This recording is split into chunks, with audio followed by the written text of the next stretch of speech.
कुछ साल पहले मैंने अपने दोस्त से एक कमरा किराए पर लिया। उसने हाल ही में उसकी मरम्मत कराई थी और मैंने उस जगह को किराए पर लेने की इच्छा जताई। जब मैं वहां रहने लगा तभी मुझे इस बात का अंदाजा लग गया था कि सामने रह रही औरत के साथ कुछ तो गड़बड़ है। वो काफी बूढ़ी दिखती थी। वो सारी रात डरावने गाने सुनती थी और इसी कारण मैं सो भी नहीं पाता था। इसलिए मैं एक दिन उसके पास गया और मैंने उससे गाने की आवाज धीमी करने के लिए कहा। उसके कमरे में अजीबोगरीब चीजें थीं। कमरे का दरवाजा काले रंग से रंगा हुआ था।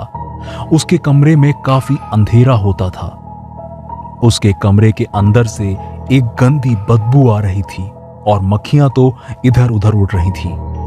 मैंने उससे गाने की आवाज धीमी करने को कहा। वो थोड़ी देर तक तो मुझे देखती रही और फिर दरवाजा बंद कर दिया। उसने गाने की आवाज और ज्यादा बढ़ा दी। अगले दिन मेरी गर्लफ्रेंड मेरे साथ रुकने आई।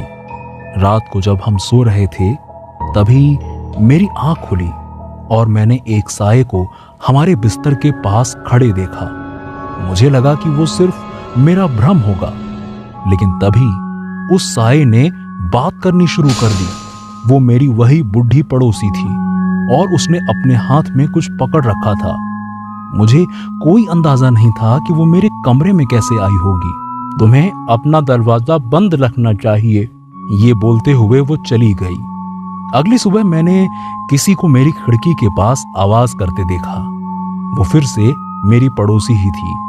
वो एक बैग में एक कुत्ते को घसीटते हुए ले जा रही थी। उस बैग से गंदी बदबू आ रही थी।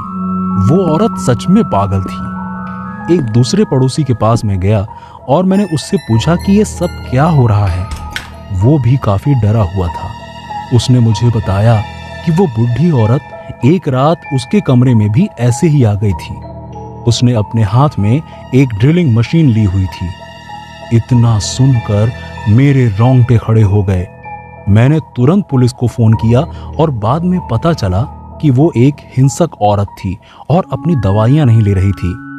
पुलिस ने हमें बोला कि वो उसे तभी पकड़ सकते हैं जब वो अपने कमरे से बाहर हो। मैंने अगले दिन उसकी सिगरेट खत्म होने का इंतजार किया और उसके बाद जब मैंने एक रात उसे घर से बाहर जाते देखा तो मैंने तुरंत पुलिस को फोन किया। पुलिस ने उसे चारों ओर से घेर लिया और उसको पकड़कर किसी अच्छे पागल खाने में ले गई और कुछ मिनट के अंदर ही हर तरफ शांति छा गई। मैंने उस दिन के बाद से उसे कभी नहीं देखा, लेकिन अब भी सोते वक्त मुझे डर लगता है कि कहीं वो मुझे देख ना रही हो।